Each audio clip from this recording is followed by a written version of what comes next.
שלום לכולם, כאן גיא, והפעם בסרטון איסטר ספרייז אג ו10 משחקים רנדומליים שקניתי מאתר קינקוין. טוב, בואו נראה.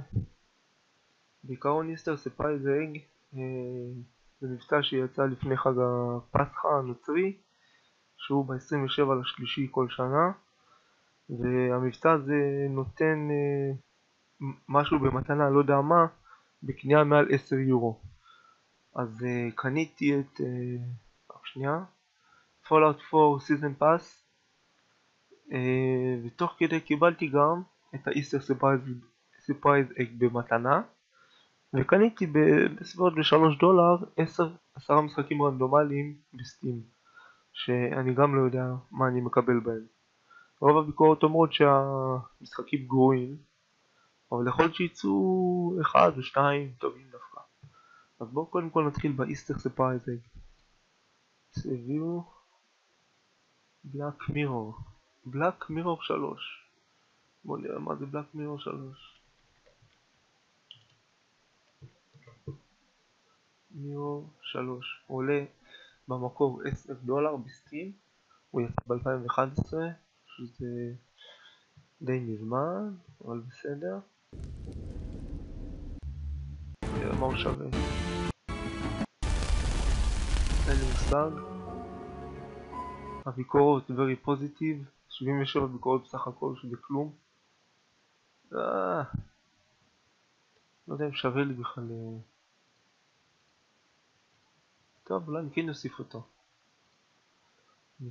אותו. יכול להיות שדווקא משחק מעניין, נראה משחק מפחיד. טוב, בוא נלך למשחקים האחרים, ל10 משחקים. איפה הם? הנה. 10 random steam CD key. ואני רואה פה גם את השמות של המשחקים. בוא נתחיל במשחק הראשון, Your Quest. אני לא אפתח את המשחקים, כי אם אני לא ארצה אותם אני פשוט אמכור חלק מהם.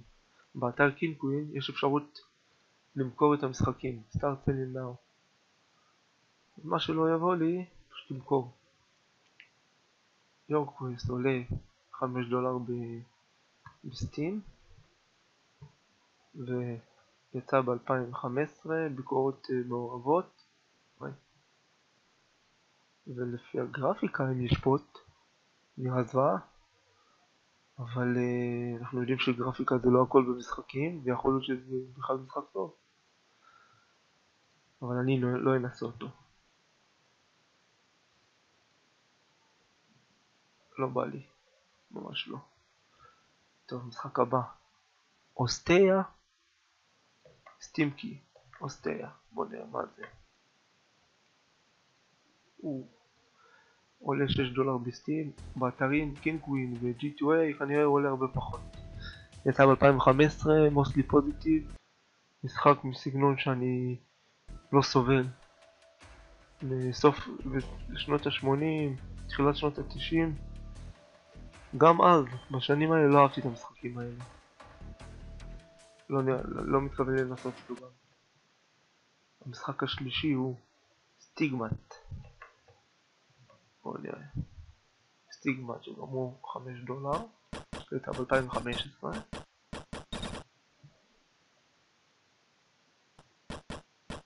בואו נראה מה שווה. זה מתח קטן. גם אותו סגנון כמו מריו. על הפנים מבחינתי, לא מתכוון לתת לו סיכוי. בואו נראה מה יש לנו פה. Invasion. אני יודע כבר שאחרים קיבלו Invasion, זה פשוט משחק זוועה. איפה זה? $2. $2.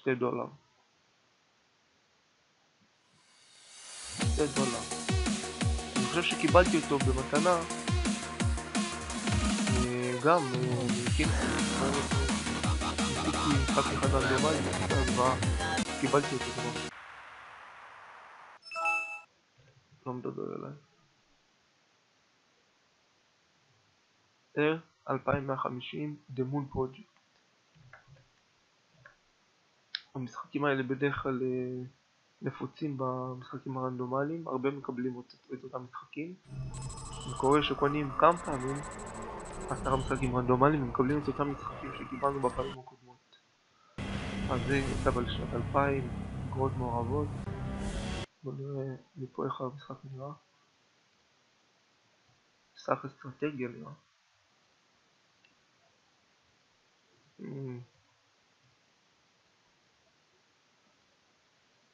יכול להיות מעניין. נבדוק אחר כך ביוטיוב אם שווה את המאמץ. טוב. Commander. Commander of Conquest of the American. טוב שאין שם יותר ארוך. וזה משחק שיצא ב-2010. 2010. משחק combining elements from both trading and strategy game. בלה בלה בלה. משחק של ספינות. נראה מעניין. יש מצב שדווקא ינסה אותו. יופי, לפחות משחק אחד נורמלי. פרשר.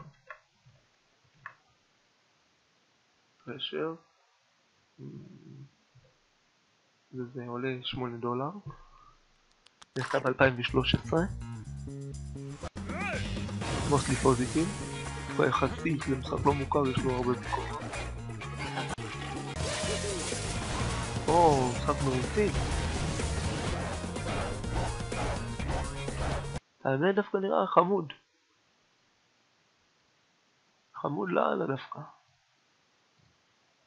שווה ניסיון לפי דעתי. הלאה. גורקי 17. $5. הייתה ב-1999. טוב שלא זורקים את כל המשחקים החיזבאללה שיש להם. אוקיי, זה RPG. מזכיר, לא יודע כמה מזכיר בגרפיקה, אבל נראה כמו פולאוט. כמו פולאוט. פולאוט 1 ו-2, לא החדשים.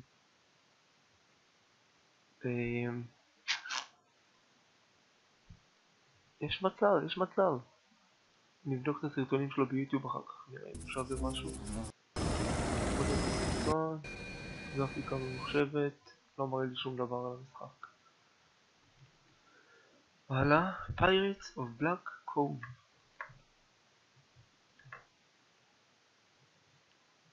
עולה $10.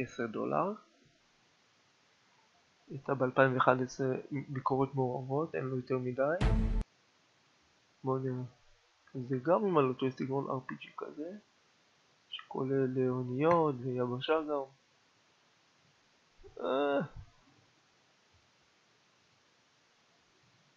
לא בטוח.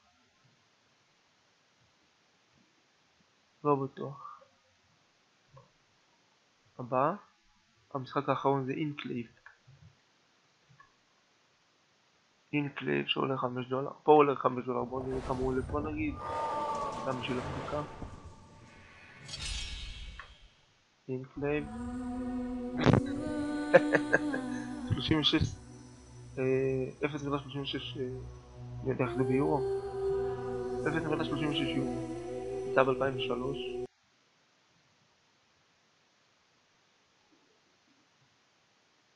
סגנון hack and slash לפי איך שזה נראה. אני ממש לא בקטע של מפלצות וקסמים ודברים כאלה, וכנראה שגם עליו אני אוותר, למרות שיש לו ביקורות טובות. פנטזיה לא בשבילי. ובוא נראה אם פספסנו משהו.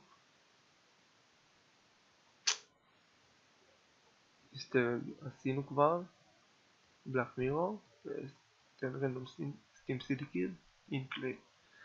טוב, אז יש פה כמה משחקים שהם נחמדים אפשר להגיד, ואני אנסה אותם, אבל בעיקרון רוב האנשים לא ממליצים לקנות בכלל את הרנדום סטים סידיקיז.